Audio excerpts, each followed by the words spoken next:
Welcome to Podcast is Code, a show about the operations side of the software development lifecycle. I'm Mitchell Scott. And I'm Gabe Cook. Today, we're going to talk about Kubernetes. But first, we have an update. So, we've set up a Podcast is Code Discord server. If any of you have questions, comments, suggestions, or just want to chat with other people interested in DevOps and Kubernetes, look for the link in the show notes or at podcastascode.show. I think that's the only update we had, so let's move on to our main topic today, Kubernetes. Before we start talking about Kubernetes, I guess we should ask ourselves, what is a container? And this is kind of a hard thing to talk about because it's a lot of really advanced technologies that conveniently work together to make something which is surprisingly simple in the end. A container, you can think about it as a little bit similar to a virtual machine or a VM, but they're a lot lighter than VMs. They don't run an entire operating system inside of your regular machine. So, they can take up a lot less memory and CPU while still giving you some, just like the name says, containerization, like some sandboxing. If you run an app inside of a container, it can't necessarily just hit everything on your computer, which is great. But I think that's how I would describe it. I don't know. Is there anything you'd add? Yeah, so comparing it with a VM, like a VM's going to bring its own set of virtualized hardware. It's going to bring its own operating system kernel. Then it's going to bring in, if it's Linux, it's going to bring in all the user land tools and everything as well. And with a container, you kind of strip out those first few layers. Like you're reusing the host's kernel and even some of the system utilities, I think. But kind of all the user land stuff is separate, like it's containerized. So, you can ship multiple different applications with different runtimes, different libraries, and those are all kind of separate, right? And the most prevalent name you've heard in this space is Docker. Yes. They weren't the first people to develop containers. That was kind of a Linux technology that was already in development, but they really made some slick developer tools that really streamline the process of container creation and running of containers. Yeah, I mean, the Docker group kind of are the group of people that, put a bow on it and changed something which was definitely doable, but very complicated and took a lot of setup and a lot of know-how and made it simple enough that, you can spin up a container with just a few commands on any operating system. Yeah, and Docker, I think they've been around about 10 years. I think they got their start around 2013. So at this point, it's a pretty mature project and offering, and containers are used in production all over the place. So that's containers. Yeah, so now let's talk about the main topic of today. What is Kubernetes? Kubernetes is a whole open source ecosystem originally created by Google, and it actually is the project that kind of seeded the Cloud Native Computing Foundation, the CNCF. So it's now, of course, a graduate of the CNCF. It is a system that deals with the deployment, scaling, automation, and management of containers. It handles a lot of different aspects of automation that containers were lacking previously. And it's a very powerful tool. So coming up, we'll talk about a lot of the technical benefits of Kubernetes. But first of all, I've always thought that Kubernetes has a cool theme surrounding a lot of its branding and a lot of the third-party project branding. Do you want to talk about that a little bit? So the name is based on a Greek name for helmsman or pilot, which is kind of cool. Their logo is like a ship's wheel, surrounded by a septagon, because the initial Google project that kind of inspired Kubernetes was called Borg I think it's from Star Trek. I'm not a big Trekkie, but it's a 7-sided thing from I think there's a Star Trek character, 7 of 9, and that's what that's from. But Kubernetes being helmsman as its name, it's a lot of the stuff's nautical themed, which is fun.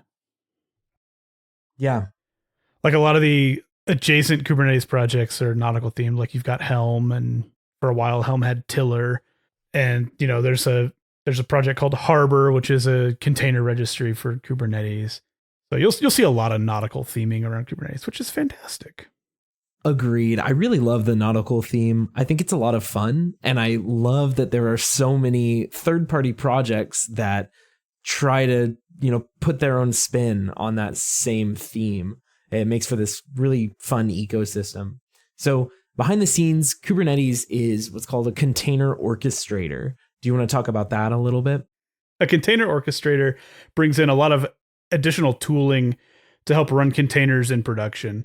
On your laptop as a developer, you can pretty easily spin up a Docker container or several Docker containers.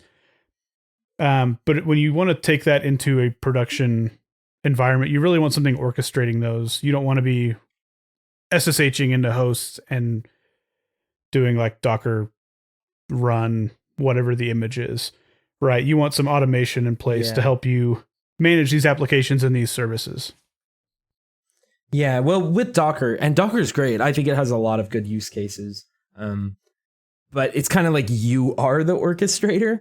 Like when you're using Docker, you don't just tell it what you need. You say, okay, I want you to make this container. And again, there are ways to get Docker to kind of watch the container and make sure it stays running, but it's not super powerful. So you are the one who has to make sure that your containers are up and able to talk to each other and everything. Where an orchestrator, it's more like you just say, okay, hey, I need this container. I don't care, maybe I have multiple servers and I don't care where it goes.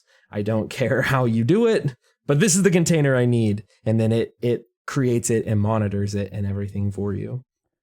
Yeah, and Kubernetes is not the only container orchestrator. Docker developed one called Docker Swarm. It's not super popular in the industry. I haven't come across it anywhere in the wild. HashiCorp has Nomad, which I have seen. I have come across that when running production workloads. It's pretty well maintained. And I think is getting reasonably mature as far as feature set goes. I know a few years ago when we were evaluating using it, there were some things like multi-tenancy that it didn't support super well. Yeah, a lot of times I've seen HashiCorp Nomad pushed as a simpler Kubernetes alternative. So personally, I love running Kubernetes from home, but I see how it can be complex. So for some people, they prefer, just spin up a server and put Docker and Nomad on there, and then Nomad can manage your containers. So I think maybe there's some simplicity and a little bit less to learn, but personally, I've preferred Kubernetes.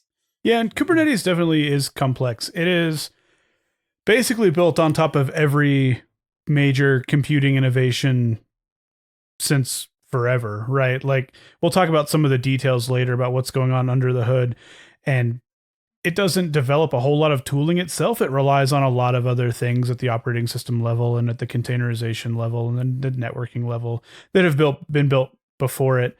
But it brings all that together, and that makes it complex.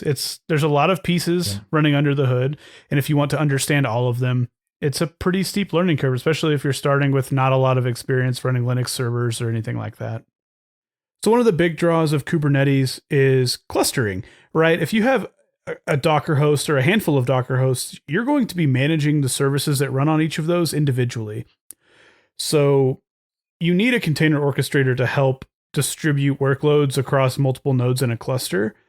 This is really important for production use, right? You need multiple servers. That gives you redundancy. It gives you the ability to scale out your infrastructure based on resource usage. It gives you the ability to scale down your infrastructure so that you don't have a bunch of idle servers running. Yeah, and it's nice that if a server crashes or something, if you have a little bit of extra compute capability, then Kubernetes will notice that one of the servers crashed and just move all of your applications and databases and everything over to another server in the cluster that's still running. Yeah. Which is really nice. Yeah, Kubernetes has a highly available backend that manages the configuration of all your applications. Like you said, Gabe, if a node fails for any reason, those workloads will just get restarted on another node. And potentially, depending on like what flavor of Kubernetes you're using, a new node may get spun up automatically as a result of that failure. Whereas if you were doing that on Docker directly on a node, you would have to make sure that you were backing up all your configs and things somewhere else and then go manually redeploy those on a node that was still running. Well, or not even Docker. If you had a traditional server configuration where this kind of gets into the whole pets versus cattle. In the past, you would create a server and give it a unique name and spend a long time setting it up. And that's kind of known as like the pet mentality, because like, this server is my baby. I spent forever setting it all up. Whereas now, even with Docker, which, in my opinion, is much better than a traditional server, it's still more of a pet versus cattle, where they might not even have a name. You just have a bunch of nodes that can handle your workloads, and you don't have to spend time setting them up. So if you need more, you just buy some more cattle. Yep. And you don't feel bad about turning them off if you need to. Oh, no. I still feel a little bad. Jeez. So in a Kubernetes cluster, you'll have a couple different kinds of nodes. You'll have the control plane nodes. In the past, these were called masters. We're kind of moving away from that nomenclature. So I refer to them as controllers or the control plane. And those are going to be responsible they run the Kubernetes API. And we'll talk a little bit more about how all that works. They also they'll run a service called etcd, which is that highly available backend I mentioned where configuration and secrets are going to be replicated across the nodes in the cluster. And typically you'll have at least 3 of these, preferably an odd number, so that if some of them go down, your Kubernetes API and therefore your Kubernetes control plane is still available. So you can do things like deploy new workloads, exec into pods, and generally do work in the cluster. I think the control plane also manages there's a certain type of resource that lets you automate tasks, schedule tasks, called you can create cron jobs. And I think the master also handles those. Yeah, so it handles scheduling. So one of the things that happens if your control plane goes completely down is Kubernetes will lose the ability to schedule new pods or reschedule pods that have failed. So if your control plane goes down, the existing workloads will generally continue running unless they rely upon the Kubernetes API, and some things do, like those cron jobs you mentioned. But aside from that, like not all of the containers in the Kubernetes cluster will just immediately fail. They'll generally keep running while your API is down. Still not ideal because, we have continuous integration and continuous deployment set up. So if our Kubernetes API goes down, for instance, our CI jobs can't run. We can't deploy updates to applications. And that's a problem. Yeah. Although it's nice that you can lose the entire control plane, and at least ideally, all of the websites should keep functioning as expected. Yeah. Yeah. So that brings us to the other kind of node, which is a worker. And these are the ones, they run all the pods. So they are most comparable to like a Docker host. They're running the actual containers. They're interfacing with the network. Network traffic is not going through the controllers. It's hitting the worker nodes directly through like kube proxy. So yeah, these are going to be your nodes that have a lot of CPU, a lot of memory. The control plane nodes don't necessarily have to. Of course, that depends on the size of the cluster you're running and how busy your Kubernetes API is. But in general, the control plane nodes can be pretty reasonably sized and the workers are going to be larger. You can have kind of any number of workers that you want. There's no hard and fast rule about an odd number, for example, or anything like that. You probably want at least 2 so that if one goes down, you still have the ability to run workloads somewhere. If you have 2, they will get rescheduled to another worker that's running if something happens to the one where the pods are running in originally. Although, especially in a use case where you like set up Kubernetes on your development machine or something and you're learning or something like that, it's completely fine to even just have one. Yeah, absolutely. You can certainly have just one, especially like you mentioned, like for a home lab or whatever, a development cluster. A really good way to run this in a development environment is a Kubernetes flavor called K3S. It will let you run a controller and a worker on the same instance, the same node. So if you're wanting to get started in Kubernetes and you don't care about setting up a big cluster or anything like that, K3S is an awesome way to get started because it lets you do essentially a single standalone Kubernetes node that does it all. It does the control plane. It runs a worker as well. And that's not to say that that's what it's limited to. You can run K3S clusters, and it's a production-ready system for that too. Gabe, I think you and I both run K3S at home, right? Yeah, that's what I run here in my house. Even simpler than that, there's micro K8s and Minikube and Kind, which can run just that's true. Yeah. on a development machine. Yeah. So if you just kind of want to play with, like, how do I create a deployment in Kubernetes? You don't necessarily even need a server. Nowadays, you can actually just install Docker desktop, like Docker for Windows, Docker for Mac. And it has Kubernetes built in too. So it's pretty accessible, which is nice. Yeah, it's gotten a lot easier lately. So those are a couple flavors of Kubernetes. There are others. Pretty much every public cloud has their own. Yeah. So Amazon has Elastic Kubernetes Service, EKS. Azure has Azure Kubernetes Service, AKS. Google Cloud has the Google Kubernetes Engine, GKE. If we pivot more towards like on-prem or kind of more traditional enterprisey stuff, there's VMware's Tanzu, or IBM's OpenShift, which is based on Kubernetes, but they add some special sauce on top of it. So it's not a pure Kubernetes environment. I think they compare Kubernetes to the Linux kernel, and like OpenShift would be like a distribution of Linux. So they're adding some special tooling and stuff, but under the hood it is Kubernetes. So you do get all the benefits of Kubernetes. So if you're in like an IBM cloud, or, if you're in the IBM ecosystem, then that might be an option for you. I've also installed Kubernetes on-prem with kubeadm, which is kind of a more involved or advanced way to do it. It's a lot more manual. So you're installing the Kubernetes packages and the container network interfaces and container runtime and everything manually, and kind of linking all that together.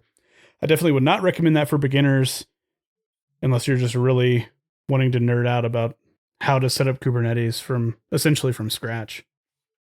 See, and I haven't actually created a cluster that way. So I've learned about a lot of these components just based on kind of what I have running, what was created out of the box, and reading docs on it and guides. But at the same time, I'm sure you learn a lot more doing it that way. Yeah, I actually created my first Kubernetes cluster via kubeadm, and it was a lot. It took me it took me a full weekend, and I have a lot of experience from like Linux server administration from before, so that part was fine, but it was involved. I don't recommend that necessarily. The easiest way is definitely the cloud platforms, because you basically press a button in their console and then you wait however long it takes and they give you a Kubernetes service. You say that, but K3S is a single command. K3S is also super easy. Yeah. Which is wild. Yeah, K3S is super nice.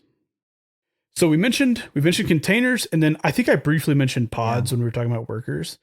Gabe, what's the difference between a pod and a container?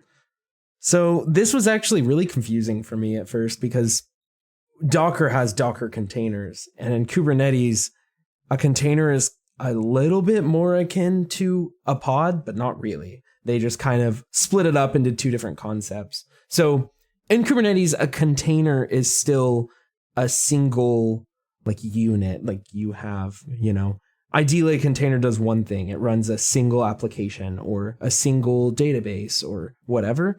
But Kubernetes then also gives you the ability of grouping containers together very closely in a way where they'll even share the same kind of networking configuration. Like basically they will share the same IP address within the cluster.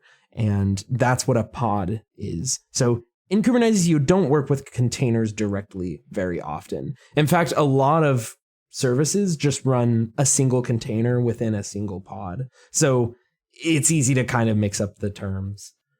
But yeah, the fact that you can create, different types of services, like they have what's called init containers and side, are they actually called sidecars? They're not actually, they're like additional containers, also sometimes called sidecars, and nowadays ephemeral containers. The fact that you can set all these up is really powerful. So init containers will start up before your main ones do. Additional containers are kind of secondary things, services that you need. And then ephemeral, you can create on demand and delete them on demand without dealing with the main application. Yeah, so in Kubernetes, a pod is like the minimally schedulable unit, right? Yes. So Kubernetes, it's in Kubernetes land, a pod is like the atom. It's like the smallest unit of matter. But Basically, there are pieces inside that, but you deal with pods. So you mentioned additional containers, and I've seen those called sidecars in documentation. I don't think that's an official name for them, though. No, it's not. Sometimes you'll have services run as sidecars or as these additional containers, and those can do things like service discovery. So a lot of the service meshes will run those, like Istio will run additional containers, I think, in all your pods to help with service discovery and mapping. You could have, there's other security tools that can do that. So you could have some security tool running in every pod in your cluster, and that would run as an additional container. So you don't have to worry about that when you define your main application container. That just kind of gets bolted on and scheduled alongside your original container. So it's pretty powerful, but it does make for some learning curve, and you're like, pods, but also containers. Yeah, wait, so a Docker container is a pod? And it's like, well, no, not really. It's confusing. Yeah, so to be clear, there's pods, and then pods can have multiple containers, but containers can only be in one pod. Mm-hmm. Another useful example is if you have an application that doesn't understand HTTP, but it's a web server. So a lot of PHP servers will be like this. They use something called fast CGI, which is just different than PHP. So you can't necessarily just expose them to the internet directly. I'm sure there are other services that use fast CGI, but in Kubernetes, you can set it up in a way so your main container runs the app. Then you have an additional container that runs a little proxy service that translates to HTTP. And then you can just expose HTTP from the pod so that, you don't have to deal with all of that weird configuration in the cluster. What gets exposed is just standard HTTP. We all use it. Yeah. And this helps conform to the like one thing per container rule that's best practices. You don't want to be building containers with like your main application and also like Nginx or also a security tool bundled in. It's better to run those separately, and Kubernetes letting you run all those in the same pod that gets scheduled together is a really nice way to accomplish that. Yeah. And actually that kind of leads to namespacing too. It's interesting how many levels of isolation you have. Like you have a cluster, and then in the cluster you have what's called a namespace. You have multiple namespaces to split up different applications. And then within a namespace, you might have an app and its database running. And then inside of the app, there might be multiple containers. So there's a lot of levels, but it equates to being able to do many different deployment strategies. Yeah, you mentioned ephemeral containers. That's kind of a new feature that I haven't used a whole lot yet because I'm still getting some of my clusters up to 1.25 when that feature was released. Have you been able to play with it much? I've used it a little bit. It's pretty cool. They added a new command, which we can link to their documentation on this, which is just kubectl debug. And it's interesting. It lets you run a new container. So sometimes it's a debugging image or something like that within the pod, the existing running pod, temporarily. And then whenever you're done with it, it goes away, which in the past was not doable. When you created a pod, you set which containers it should have, and that could never change. So it's interesting, but it's also very useful for debugging, looking at like network logs, tracing, or, for things there's something called a distroless Docker image. And that's basically, it's more secure, but honestly more annoying. It doesn't have any of the standard Linux tools. Ideally, it doesn't have anything except your application, maybe some, HTTP certificates and time zone information, and that's it. So if you need a debug, you are kind of in trouble. So it's nice that you can spin up an ephemeral container and kind of hop in. Right, because the best practice for building these containers is you're not including a lot of tools. Like you're not including ping and traceroute and dig or NSLOOKUP or anything like that. You are only including the bare minimum of the things that you need to keep the image sizes small so that your image pools are short. You don't have a lot of packages in your container to be like vulnerable for security issues and whatnot. So in the past, before this, if you wanted to add a container to a pod, you have to change the deployment manifest, which would restart the pod, which means you lost whatever, potentially you lost whatever you're trying to debug, right? Whatever was in memory. Yeah. Exactly. Yeah. So these make it really nice to be able to hop into a running pod and troubleshoot stuff, because troubleshooting in these stripped down containers can be a little tricky. Yeah. And like you said, it's good from a security standpoint. I mean, I'm sure, like you said, traceroute and ping, these are very old commands with a lot of history. I'm sure they're safe. But at the same time, the more things you have in a container, the more chance there is that something can get taken advantage of. So it's cool if you can exclude all of those and like an application turns out to have an exploit and somebody can, actually get in a shell and do what's called an RCE, a remote code execution exploit. They won't have anything available. There's nothing to exploit because the container is so minimal. Yeah, and ideally you're running like not as root, so they can't like do anything. Yeah, so that's another nice thing actually. In the past, it was hard to not run servers as root, so it's nice to be able to, you're right, isolate processes and then limit them to not be root users.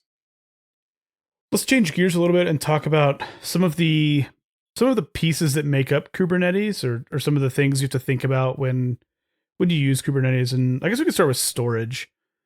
Storage is kind of tricky. It's something that Kubernetes has some solutions for, but it doesn't necessarily solve anything itself. It relies on other technology to solve some of the tricky parts with storage.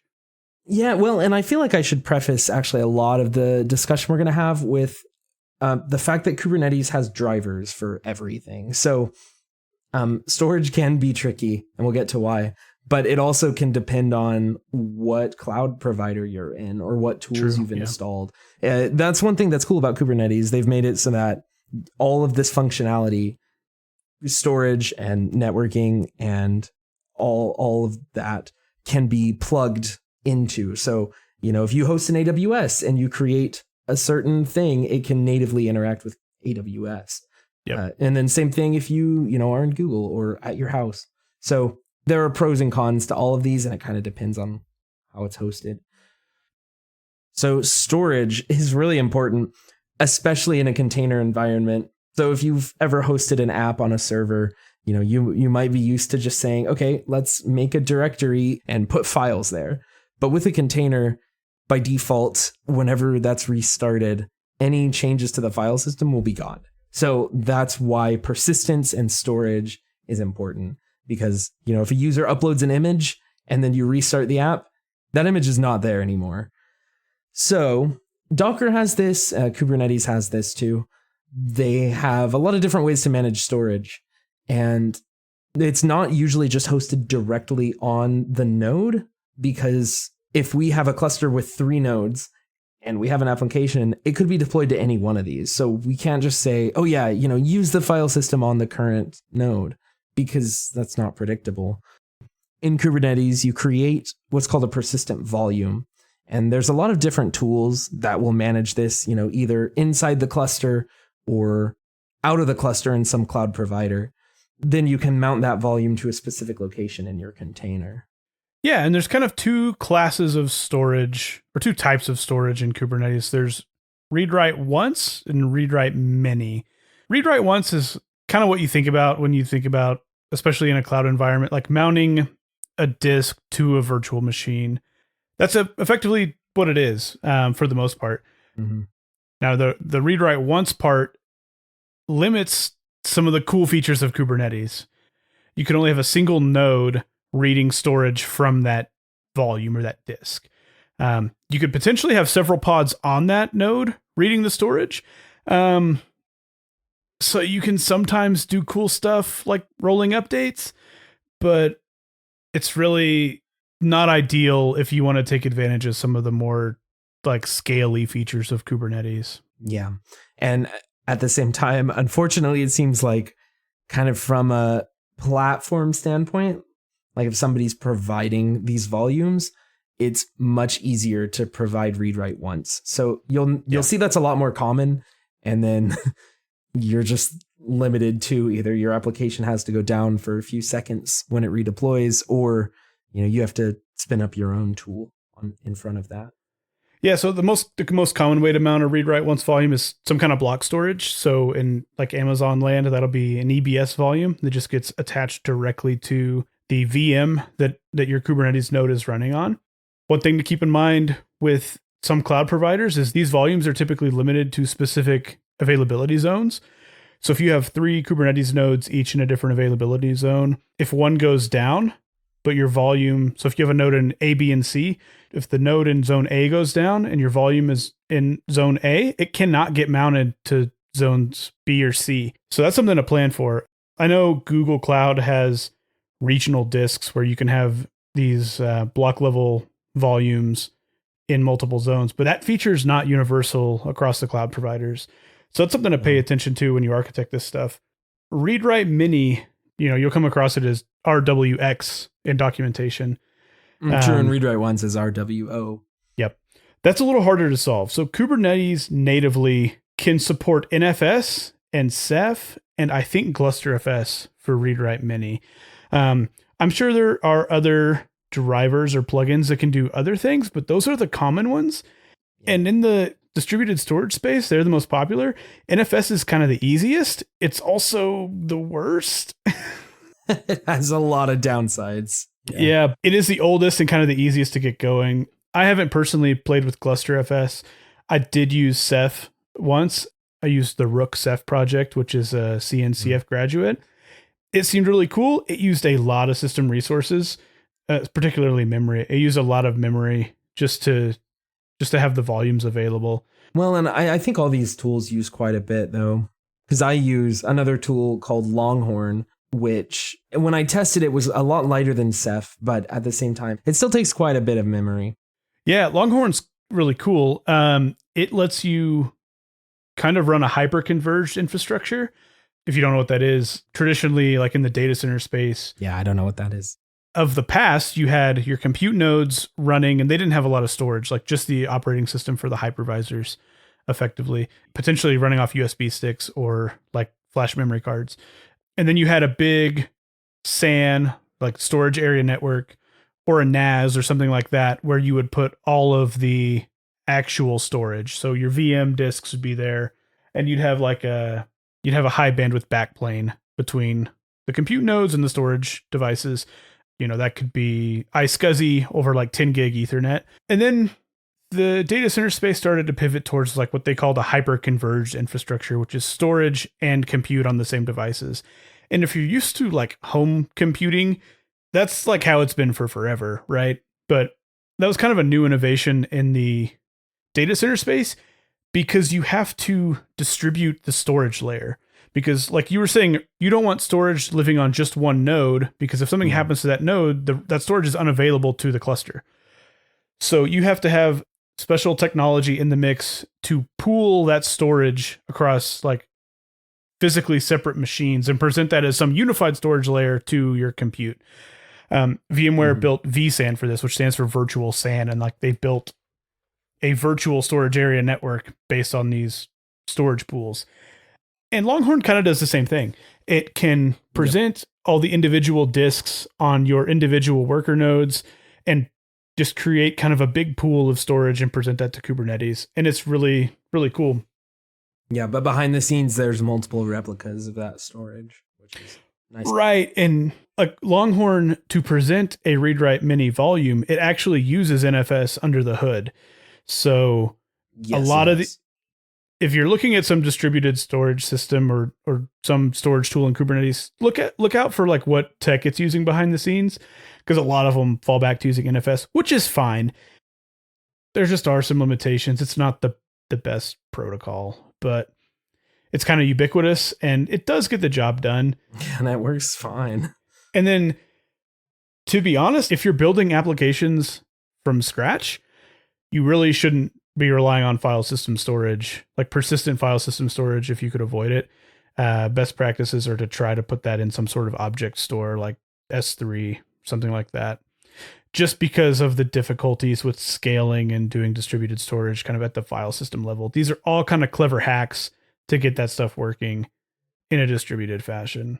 That's true, but at the same time, storage is fine. I mean, it's good to rely on, S3 or something external when possible, but storage is okay, and there are some times where you have to. Yeah. Sometimes where it's not possible or doesn't make sense to upload files externally. Like if you have a server which is going to be constantly reading these files, they might just need to be on that server. Yeah, you're right. It does depend on what the use case is. If you're storing like static assets for a website, for the love of God, put them in object storage. But if you're running yeah.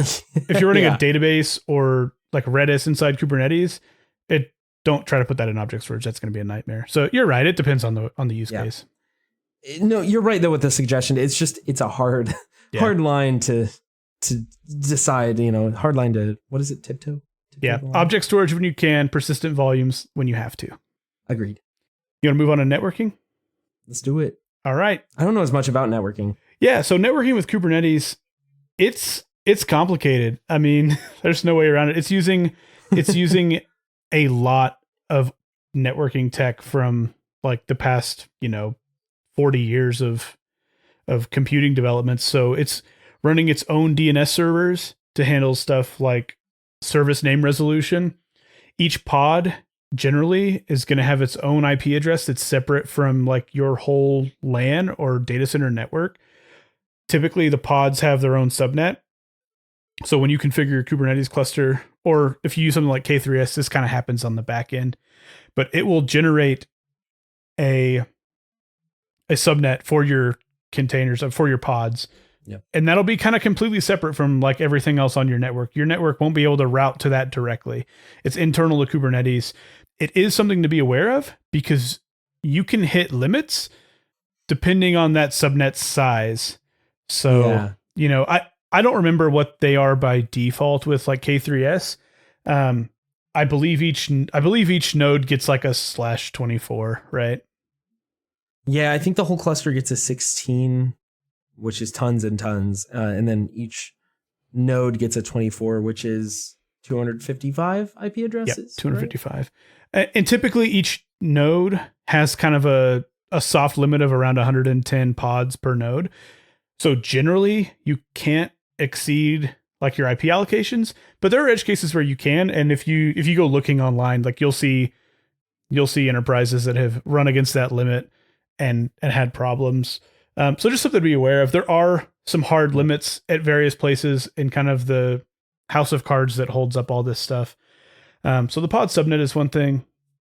And also we should say, when you say service name resolution, kind of in, and I like examples, maybe that's just me, but this would be, if one service needs to talk to another one. So this is very common between an app and its database, for example, because in Kubernetes, if they move nodes, they're not going to have the same IP. Even on the same node, it's not going to have the same IP. If you get a new pod, a new version of the app comes out and you spin down the old one and spin up a new one, it'll have a different IP. So you never will connect to your database's IP directly. But in Kubernetes, there's a way to basically say, hey, give me the database that's in, the same namespace as I am.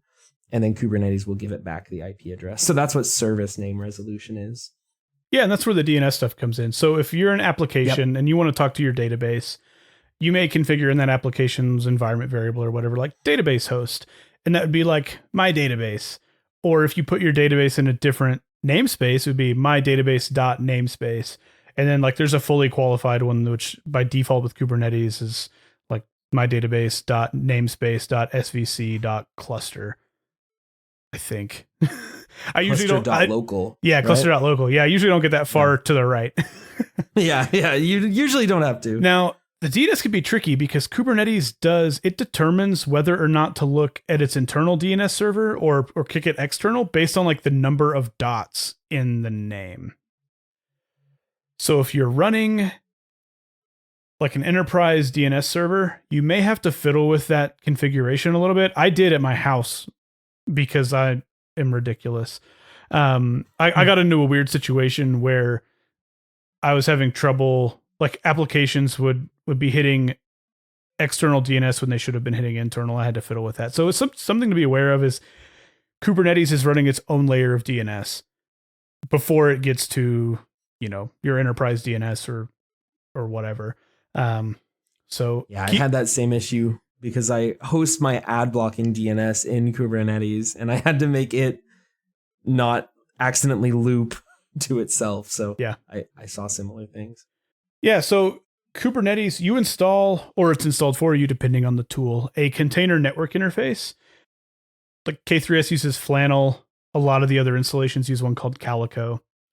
And for the most part, there's not a lot of configuration you need to do there, but there's some that you can. Like I think Calico and maybe Flannel, I'm not sure. They can run like a WireGuard backend, which is kind of cool. So you can there are features like pod-to-pod encryption that you can turn on via WireGuard or other protocols based on the container network interface. And these container network interfaces use by default stuff like ARP, which is the address resolution protocol. And that's what maps layer 2 to layer 3 if you're network savvy. So I think MAC addresses to IP addresses. So that's how they facilitate all this networking magic under the hood. If you have larger deployments, you'll probably stop using ARP and start using something called BGP, which is the Border Gateway Protocol. That's the kind of the protocol of the internet, like the routing protocol of the internet. It's also used in a lot of big data centers. But if you're running this at home or to like small to medium sized shop, probably going to stick with ARP and not BGP. But just know that like that networking ability is in there if you need it. Yeah, and also another CNI I guess we should mention is Weaveworks actually has one. They seem to have a lot of tools. That's the people that have made FluxCD, which we've talked about, and they've made the UI for Flux and that Terraform operator that we talked about 2 weeks ago. Yeah, what's their CNI? I think it's just called Weave CNI. I haven't seen that one. Actually. It's newer. It's a more recent CNI, but I've seen some good things about it recently online. But I don't know much about it. I just think it's funny that I keep seeing their name and keep saying their name in the podcast. Yeah. And like you mentioned earlier, all this stuff is pluggable. So it can be a steep learning curve because unless you pick an opinionated flavor of Kubernetes like K3S or something that makes a lot of these decisions for you, you could just start reading through the Kubernetes docs and it'll say like, pick a CNI. And it gives you a list. And you're like, I don't know why I should choose one of these or versus another. Yeah. But at the same time, it does give you a lot of power so that like if Weaveworks has some specific networking feature they want to implement and maybe you need that feature, you could choose that that container network interface. Like I've got a coworker who he was deploying a specific BI business intelligence software stack, and for reasons known only to that company, they required static IP addresses, which in Kubernetes typically is not a thing. Like they're all dynamic because you want to be able to throw away pods and not care about IP addresses. It's something you're not really supposed to care about. But he needed to.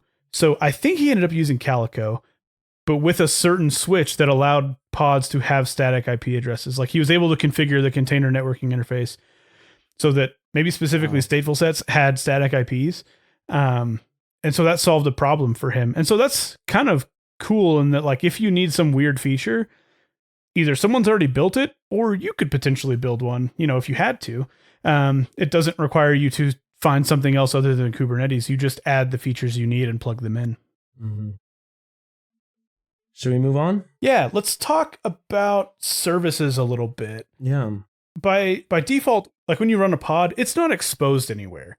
No. Even if in your Docker file you've exposed ports, Kubernetes doesn't care about those. That doesn't mean anything to Kubernetes. So there's a Kubernetes object called a service. And that's where you configure those. And you map those to typically by like a app label selector to one of your pods. And you say like, expose this container port as this service port. And you can choose different types. There's a few. There's like node port, which is not, I don't like using the node ports. There's a certain port number range you're limited to, right? Yeah, they start up in like the 30,000. Yeah, like the 32,000 range of ports. Yeah. And so, I mean, the nice thing about those is you will have the same port number on each node. So you can set your load balancer, if it's outside of Kubernetes, to point at that port. The annoying part is They're not standard ports, right? It's not 80, it's not 443, it's not 25, it's 32, whatever, and it's random. It's stable once you build out the service. Yep. So node ports are one. Cluster IP is another. That will give the service an inside Kubernetes IP across the cluster. So not exposed externally. And that's useful. Yep. Not exposed externally at all, which is useful, for like a database, which you don't want exposed externally in most cases. Right. So that would be if you want another Kubernetes application to talk to this service, like a database service. Yep. You can actually set the cluster IP to none, and it will not give it a cluster IP. So what happens in that case is when you're like, application database scenario, when your application queries Kubernetes DNS for that service name, the Kubernetes core DNS service will return all of the individual pod IPs, on that internal pod network. If you have a cluster IP, if you have it not set to none, it'll return kind of the kube proxy, like load balancer IP, which is kind of in the weeds, but there are situations where you might want to do that. So let's see, we talked about node ports, talked about cluster IPs, and then there's also load balancers, which by default don't do anything. You need some sort of a system that can work with that. So in the cloud environments, for example, it'll give you an actual native load balancer. So if you have, a Google Cloud cluster, a GKE cluster, it'll actually create a native Google load balancer for you. And there, are tools to do that, in a self-hosted way too. But basically, you want a static IP address that points to that service specifically when you create a load balancer. And these are like external IPs, like not internal Kubernetes IPs. In the case of the cloud environments, they're actual external publicly routable IPs on the internet. If you're like a self-hosted or on-prem deployment, they're usually like LAN IPs or like your data center network IPs. A service that we've used for this and we've had pretty good success with is one called Metal LB. And kind of like we talked about with the other networking pieces, it can use ARP or BGP for its discovery protocol and routing protocol. But it's pretty cool. You configure it with a pool of IP addresses that it can assign, and then it will assign them as you create these load balancer services. And then whatever node your service or your pod with that service is running on, it'll get proxied correctly. And it's really slick. I've had no issues with it. I don't know that we're using it in production anywhere. I mean, I use it in production at my house. That's true. I know we've got a client that uses VMware Tanzu, and I think Metal LB is an option that they support. So it's definitely supported in that configuration. Although I think they ended up using like a special VMware service for their load balancer. So the reason you would want this sort of thing is basically the issue I was, first having when I deployed my cluster before I was using Metal LB was I can deploy an application and I want to basically, since I have a consumer router, I want to set up a port forward so that when someone hits my home IP address at some port, it takes them to that service. And the problem is I didn't want to use a node port because in my router, I could, pass a single node IP address. But then if that node goes down, even if I have two others, the application is gone. So this is what Metal LB solves. Oh, right. Because you'd have to, like in your home router, you can only port forward to like one IP address, right? Like one. Exactly. Yeah. It's just a single IP. It's not doing health checks. So in this case, I can have Metal LB assign an actual IP address within my network to that service. And then I can port forward my router to that. And then my whole Kubernetes cluster will respond depending on which node the application is running on. So say you have like multiple web servers or web applications. Are you setting up a service for each one of those? No, I mean, usually you use an ingress. I was just simplifying the example. But. Yeah, but like, let's talk about ingresses. Segue. Cool. So yeah, no, you don't want to. Most hosting environments don't just expose the service directly to the internet. You usually have something in between called a proxy. And in the past, that's been Apache 2. Nowadays, it's Nginx or Caddy or Traffic or something like that. And in Kubernetes, those are all called an ingress controller. So you have your controller, and then, similar to services, Kubernetes has a way that you can configure, okay, this application should live at, this host name, this path with this HTTPS certificate. And it kind of follows that deployment orchestration strategy where I don't need to exactly say like, this is what I want my configuration to look like. I just say, hey, I want this site to be at this host, and Kubernetes and the Ingress controller will figure out, what config matches up to that. Yeah. So the Ingress controller will have typically a load balancer service associated with it. Yes. But then your individual applications, they'll usually have a service, but it's usually like a cluster IP service. It's not external. And then they'll have an ingress as well that, like you said, maps their host name and if they're using TLS, what certificate to use and stuff like that. And then the ingress controller just magically generates all those configurations. When I switched to Kubernetes from my VM infrastructure, at home, I was pretty nervous about how all this would work because I was not really strong with reverse proxy configs. I was using HA proxy at the time, so I had a config that worked. And I was impressed at how easy it was to get all the ingress objects set up and just working fine. You don't really have to understand you don't have to understand the inner workings of Nginx in most cases. If you need specific Nginx configuration or whatever ingress controller you want to use, you can supply those typically via Kubernetes annotations in the ingress object, and you can get as powerful as you want. But if you don't need those, it's I had no issues and I was a complete noob at setting up reverse proxies correctly. Yeah, and it does generate a very large configuration file behind the scenes. So it's nice for that to all be automated. And there are lots of other ingress controllers. Ingress Nginx seems to kind of be the default, and it's given me no reason to move to another one really. But there are lots out there if you're feeling adventurous. And there's actually two flavors of Nginx. There's Ingress Nginx, which we use. There's also Nginx Ingress, which is maintained by the Nginx project directly, right? Yeah, so Ingress Nginx is maintained by, I think it's a Kubernetes SIG, a special interest group. And so it's official adjacent Kubernetes project, whereas, Nginx Ingress is maintained by the Nginx team. And I've seen people using both, but it still seems like the default is Ingress Nginx.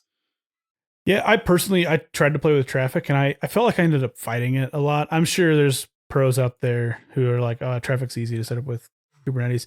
I know Traffic's a lot of folks using Docker Compose Traffic because it does some automatic discovery stuff, but I just felt like I was fighting it the whole time when I tried to use it with Kubernetes. Yeah, Traffic added a lot of specialized configuration just for it and was less standard, which I was a little frustrated by. And there were lots of others. I can't think of any examples right now, but I've tried. I played with Contour, which I think it uses the Envoy proxy under the hood. HA proxy has one, or there's one that uses HA proxy, which I originally tried because I was coming from HA proxy, and I thought, I'll just import my config as a config map, and that wasn't required at all. It didn't help, so I moved to Ingress Nginx because it seemed better documented than whatever I was using. Nice. I think that's all on ingresses, honestly. It's weird that it's a simpler topic. I guess we could mention, I'll just say that. We should also mention that ingresses don't, at least as far as I've seen, don't really limit you either. They still allow you to do lots of configuration. Kubernetes has things called labels and annotations, which labels are used to kind of add metadata for filtering and searching and getting things later. And then annotations are a lot of times for configuration. And that's how ingresses work. If you need any special Nginx config or, some weird special case, it's not like the ingress is so simple that you can't do that. Ingress Nginx has a lot of different annotations they support, so you probably can do whatever you need to do. Yeah, they have a lot that they support in the regular Kubernetes format. Yep. And then they also support a configuration snippet where you can just throw in the raw configuration syntax. Yeah, and if there's a way to do it on the kind of more native annotation side, you should probably do that instead. The configuration snippets can get a little ugly, but they're there if you need them. Yep. So let's move on to application lifecycle. Yeah. So we've talked about kind of the standard of I have an application and it has a database. So let's talk about what that would look like. Like what kind of objects are you deploying in Kubernetes to get that to work? So like an application, let's say it has some persistent storage, which we've solved for earlier. Um, and let's say it's read write mini, so we can have as many copies as we want. What should we deploy for that? Yeah, so there's three different kind of, at least built-in, application controller configurations, resource types. There's deployments, stateful sets, and daemon sets. So usually, if an application can be stateless and it can move around just fine, you can do what's called blue-green, which means this is especially doable if you have no storage and an external database. Usually you can run multiple versions of your application or multiple instances. So if you deploy a new version, you can create the new one, wait for it to be healthy, and then get rid of the old one. This is a very stateless workflow, and you use a deployment where you can't really predict what node it's going to go on, but you also don't really care. The stateful set will be for the database, which is more stateful. You want it to be a little bit more predictable. Storage should stick with the node, and it's not just throw it anywhere. And then a daemon set doesn't really fit here, but that's more for cluster level services that you need to run on every single node. So yeah, in this case, you'd have a deployment for the app, stateful set for the database. Yeah, so some of the differences between stateful set and deployment. A deployment generates a replica set, and then it generates pods. And you can have as many replicas of those pods as you want to or you need to.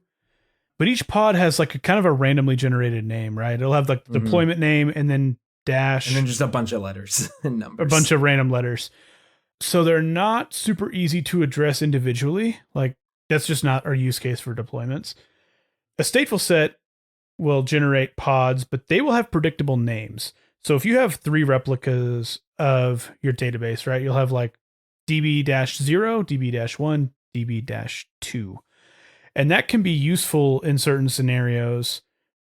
If an application needs to talk to specific, like, for whatever reason, maybe an application, you give it like database host 1, 2, and 3. You can give it those names and they're always going to be there unless you change them or replicas, in which case they'll change. But between restarts or anything like that, those names will be consistent. And even through upgrades and things. Right, yeah. Through almost anything, they'll be consistent. Yep. And then, like you mentioned too, storage, each one of those pods in the stateful set pods will always get the same volume mapped, which is not necessarily the case with pods from a deployment. They just don't really work the same way. Those volumes will either, it's like the same volume, right? Like the replicas will connect to the same volume. Mm-hmm. Whereas with a stateful set, they're independent volumes for each pod, which is useful for something like a database. If you're running 3 replicas, like you don't want that to be all talking to the same volume under the hood. That's not going to go well. So that's the big difference. Stuff that's super stateful should be a stateful set. It's in the name, right? Which makes sense because typically, like, especially if the database is a high availability one where you are expected to have multiple instances running, the database should handle synchronization of data. So data updates on one of them. Right. And that's happening outside Kubernetes. Yeah. Then the databases themselves will talk to each other to make sure the others are aware of that new data. And that's why you would want separate storage. Yeah. And then you briefly mentioned daemon sets, or I've also heard it pronounced daemon sets, which is how I pronounce it, which I don't know which way is more correct, but I don't know that it matters. So like we mentioned Longhorn and Ceph, those will run daemon sets as part of them because they need components running on every node. Wait, you said daemon? Yeah, I did. I can change. Sorry. And then in our last episode, we talked about monitoring. A lot of those monitoring agents also run as daemon sets because they need to scrape metrics or logs from the individual Kubernetes nodes and ship those out somewhere else. So typically, like system level services will run as daemon sets, and not a lot of other things will. Like you're not going to really run an application this way. There are better ways to handle that if you want your application to have replicas on different nodes, and those are called like affinity rules or taints.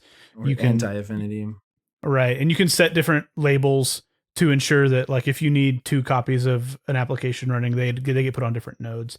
So you really wouldn't run those as a daemon set typically. I think you mentioned health checks. I didn't. Let's talk about probes. Yeah, there's lots of probes, lots of different types. I could think of 3. There's 3, right?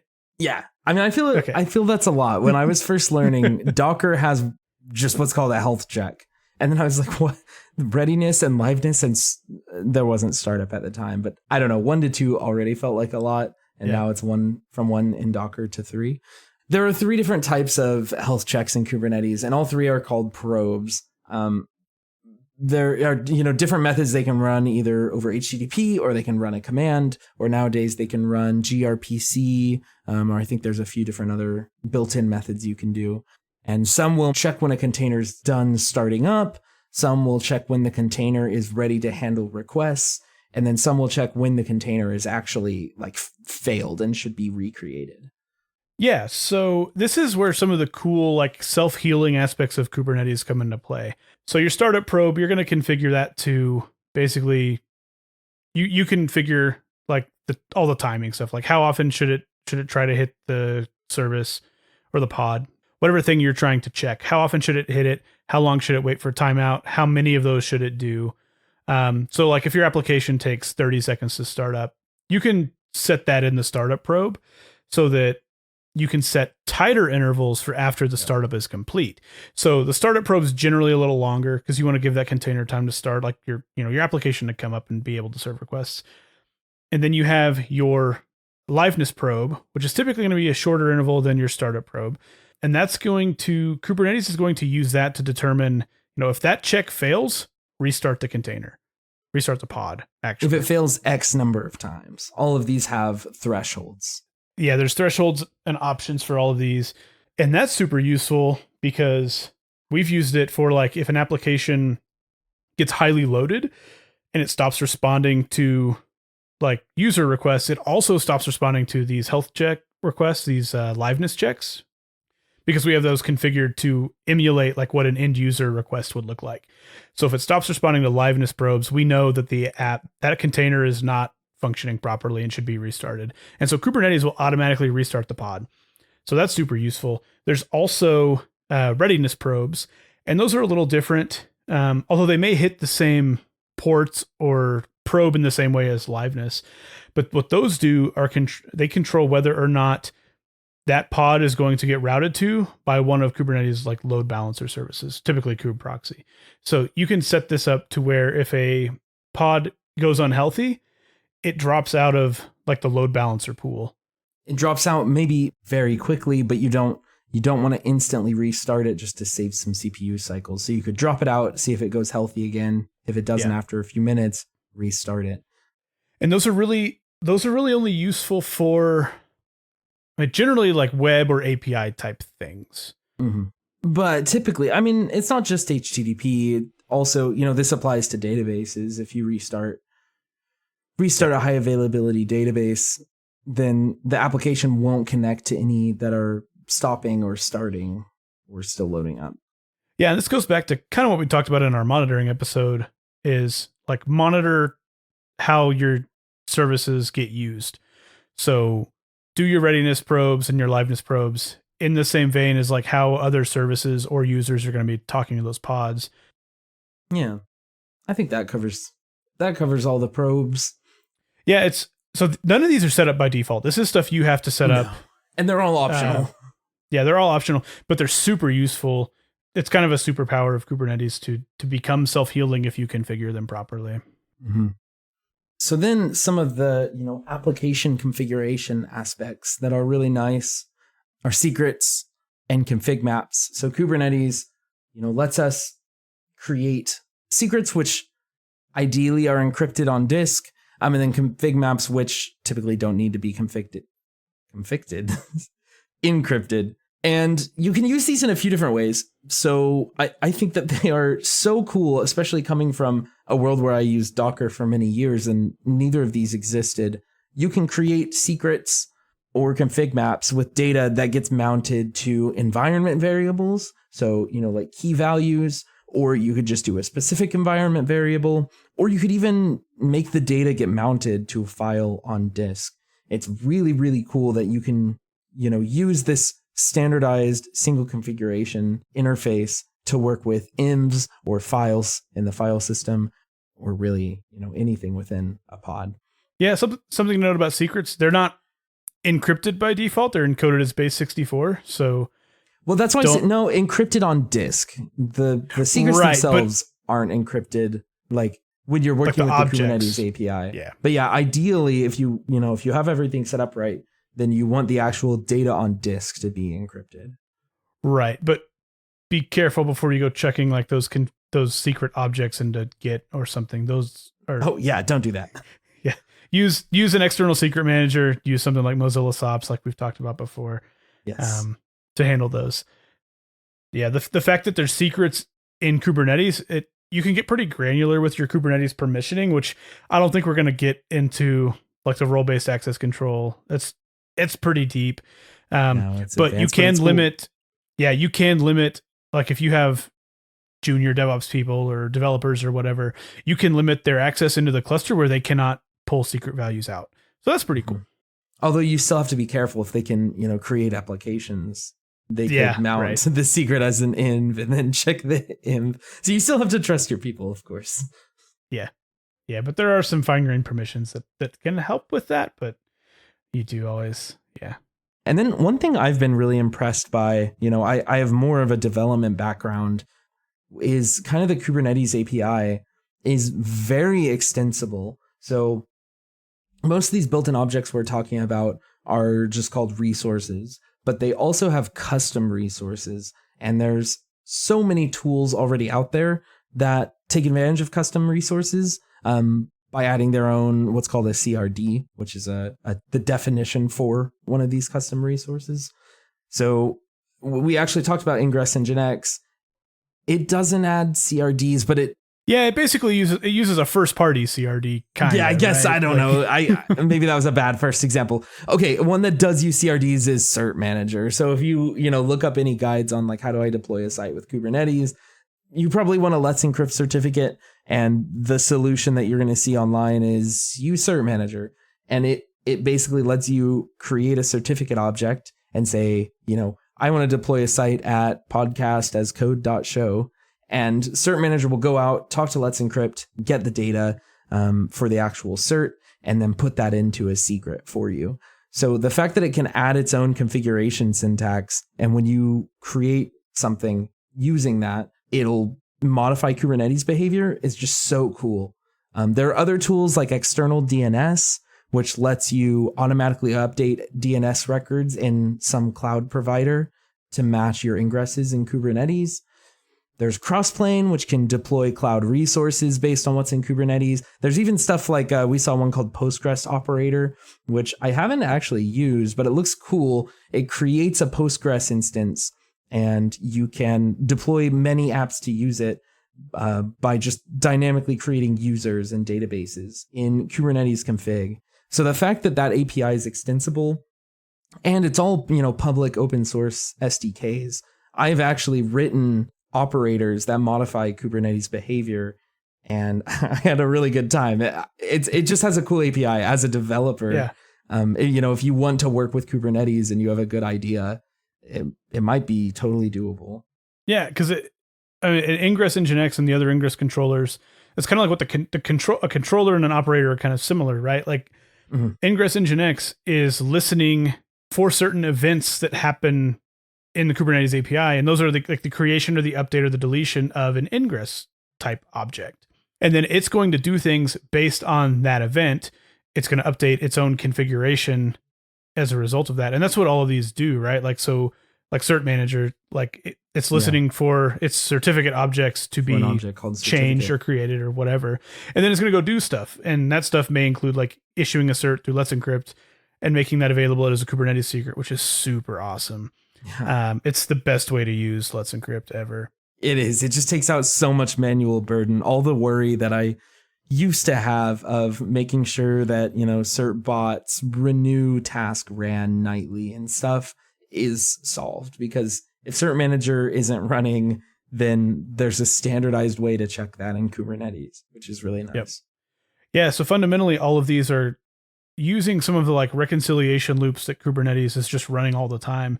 They're kind of jacking in to that and adding their own functionality based on it, which is really cool because like when you wrote that operator, you didn't have to handle the communication layer at all. No.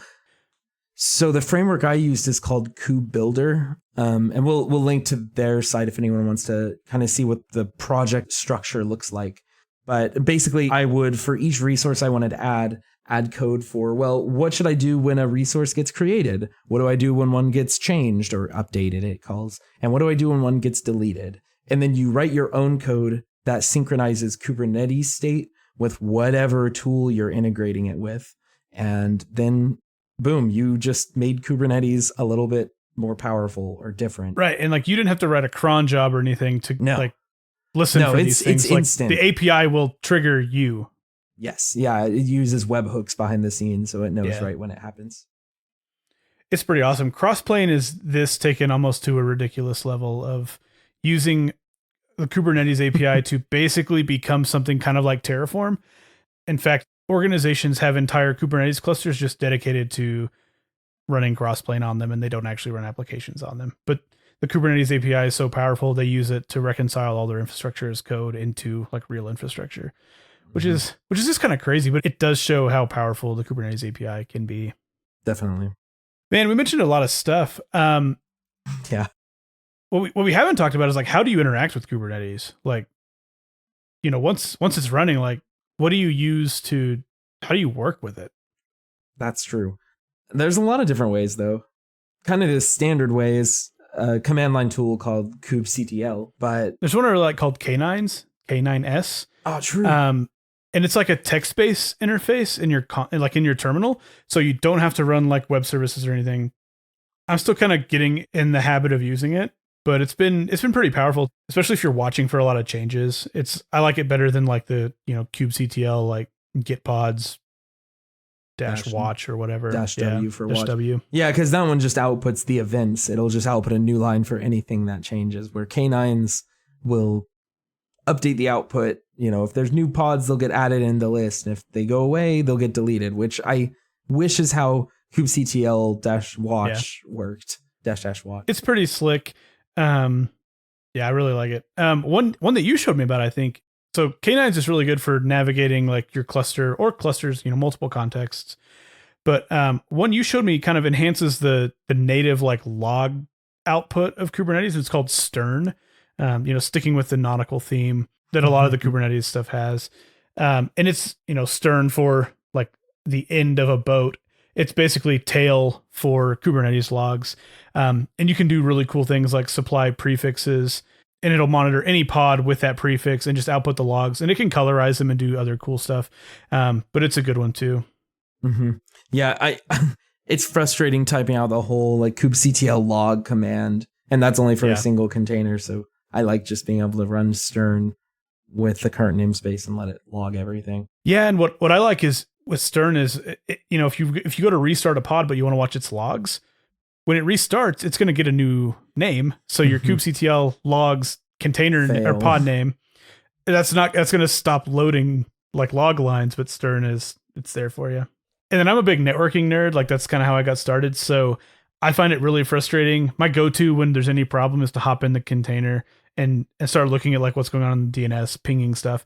And like we mentioned earlier, for the most part, these containers don't have those diagnostic tools installed for space saving reasons and the other things. So there's a container called NetShoot that I really like to add, and I haven't used the ephemeral containers much, but it would be perfect for that. I just kind of run it as a one-off in the namespace, and it comes with, you know, it has dig, it has NSLOOKUP, it has ping and traceroute and curl, and any network troubleshooting tools you would want are like already in that container. So you just either like kubectl like run that container, or with these ephemeral containers, that would be perfect, is like jack that into whatever pod you're trying to troubleshoot, and then it will bring your whole network toolbox there for you. And then you don't have to do junk like execing into a pod and installing stuff, because that's not great, right? Like, you know, Mhm. we've all done that of like get in an Alpine container and APK add like DNS utils or whatever. But nowadays, most of my containers are non-root, so I try that, Right, and so you can't it even just do like that. kicks me, and I have no tools anyways. So Yeah. No, Yeah. it's definitely helpful to be able to bring your entire toolbox in a single container anywhere you go. It's It super is. nice.